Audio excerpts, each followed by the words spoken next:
Well, joining us now from Capitol Hill is one of the leading senators in the Republican Party, Rand Paul of Kentucky.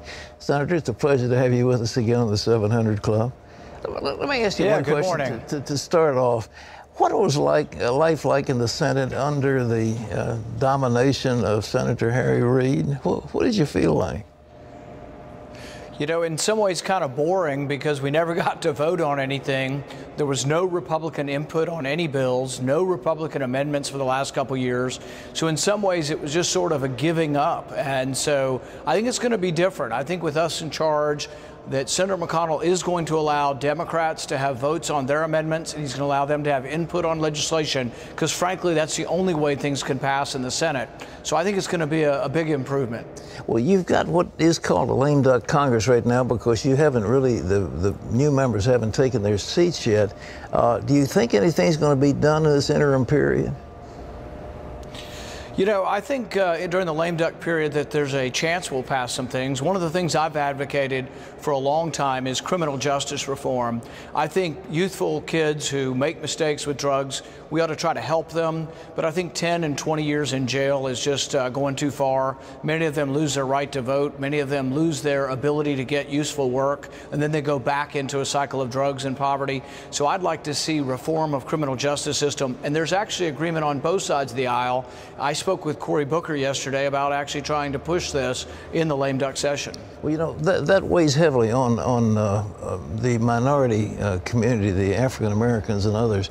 And I imagine you'd have strong Democrat support for that. You certainly would have it from this place right here. We've been pushing that because it is outrageous to take some kid who's got a little joint of marijuana and you give him several years in prison, but bring him on a hardened criminal. So that could be changed, some of it by, I guess not executive order, but Congress could change it. Do you think this is possible?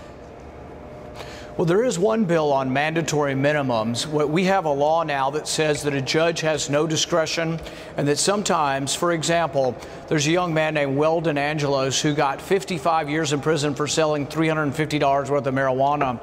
And so while I think punishment can be appropriate, that's an inappropriate punishment. His life's destroyed. There are a couple of people in prison, there's a half dozen that are in there for life imprisonment for nonviolent crimes. And I'm for trying to figure out another way. In fact, I always point back to an interview you did probably 15 years ago when they asked you if someone in your church had a problem, what would you rather have happen, incarceration or counseling? And I remember you responding that you'd rather see counseling. There's no question about it. Well, something else you're pushing, I understand. There are countries that persecute against Christians very harshly, and I understand you want a bill that will withdraw United States financial support from such nations. Is that correct? Yeah, what we did is we looked up how many countries get U.S. foreign aid that actually imprison for life or give the death penalty to Christians who either marry someone of another faith or someone protests that they were blasphemous. And we found a dozen or more countries that actually do this, including Pakistan. And as you'll recall, Asia Bibi over there is on death row for so-called blasphemy. What my bill would do would be to take away any U.S. aid to any country that puts Christians to death or puts them in prison for life. And here's the interesting thing. I forced a vote on it in the Foreign Relations Committee and only got 2 votes. The majority of Republicans and Democrats voted against having any conditions on this foreign aid. But I think if you ask the American people, should we send money to countries that persecute Christians? I think you'd hear a resounding no. Well, there's no question about it. The American people would be up in arms, but they don't know. But we're so afraid of offending the Pakistanis. They should be our allies. I've been over in Pakistan several times, and business and religion, and I've seen, you know, there's some good people, but they do have the nuclear weapons, but they're supposed to be our allies, but they've been siding with the Taliban, and their religious persecution is outrageous. Well, do you really think there's a possibility of getting that baby through, what you're talking about? Right now, it's incredibly popular with the people when I'm out talking in Kentucky or wherever I go, but it's not that popular in Washington. In Washington, they don't want any strings attached to foreign aid, but as a consequence, nobody changes their behavior. And like I say, the story of Asia Bibi or the story of Miriam Ibrahim are dramatic stories of persecution, and I can't see one penny of my money going to a country that would persecute Christians or Jews or other religious minorities. I guess the leading point in the election, which was won so resoundingly by the Republicans, had to be Obamacare. Do you take it incrementally? Are you going to make a frontal assault on it? Or how do you see when the new Senate is constituted? I think we should repeal the whole thing. I think most Americans are appalled by the fact that they don't get to choose their doctor and that the government tells them which doctor and which insurance plan they have to buy. And so I think we should repeal the whole thing. Now, I can't promise you we'll be successful, but I think there should be a vote on repealing the whole thing. If we don't get enough votes on that, I would propose that we start offering other alternatives until we finally find an alternative the president will sign. I think the idea of choice ought to be given back to the American people. I think the idea that the work week, that at 30-hour work week, we shouldn't force insurance on employers, because what that has led to is 2.5 million people have lost their job. So I'm concerned about the low-wage earner who is trying to get a job, who, when you force insurance on that employer, never gets that job. And these are the people in our country who are struggling: low wage, minimum wage, hourly wage, and Obamacare has hurt them the worst.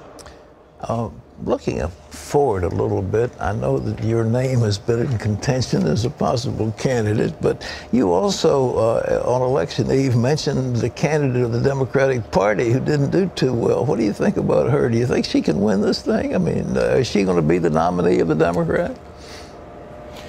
You know, I think a lot of candidates this time around ran as Clinton Democrats. They try to disassociate themselves from the president. But we tried to make the point that, you know what, running as a Clinton Democrat wasn't much better than running as an Obama Democrat. They were largely unsuccessful, and most of Hillary Clinton's people that she worked hard to campaign for, and Bill Clinton, actually didn't do very well. And I think they kid themselves that no one really has made judgments based on either Bill Clinton's character or Hillary Clinton's policies. Over time, I think those really have maybe come to be more of a weight than people actually acknowledge.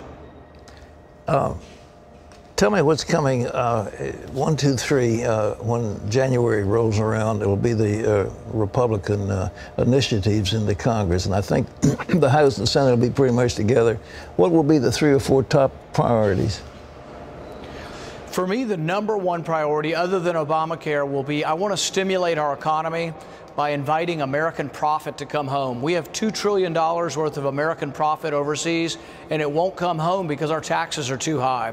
So I think if you lowered that tax rate, you've got the potential of a $2 trillion stimulus for the economy, but not a government stimulus. This would be American companies bringing their money home and stimulating our economy. You could also take a small portion of that in taxes, a 5% tax, and you could put that money into the road fund. Our road fund is seriously underfunded. So I think it could be a win-win situation. You lower a tax rate, bring in more revenue, and then you also are able to build some roads and bridges. I'm going to be meeting with leadership this morning and pushing that idea. There is some bipartisan support for it. I actually have some Democrats supporting this, so I'm going to work hard to see if I can get it done. Well, we wish you the best, and congratulations on all these victories that have come about in the last few days. Well, thank you. Thanks for having me on. Senator Rand Paul, ladies and gentlemen, a voice of reason that you find from Kentucky. His father, Ron Paul, was a good friend over the years, and Rand is a practicing physician, goes out on missionary trips and so forth, but some tremendous thoughts. That's some great ideas. Oh, really, that they really would be considered seriously. And the people are responding to it quite frequently. So anyway, his name is in the pot for the presidential run. I don't know if, I won't prognosticate, but he'll be one of the contenders for sure.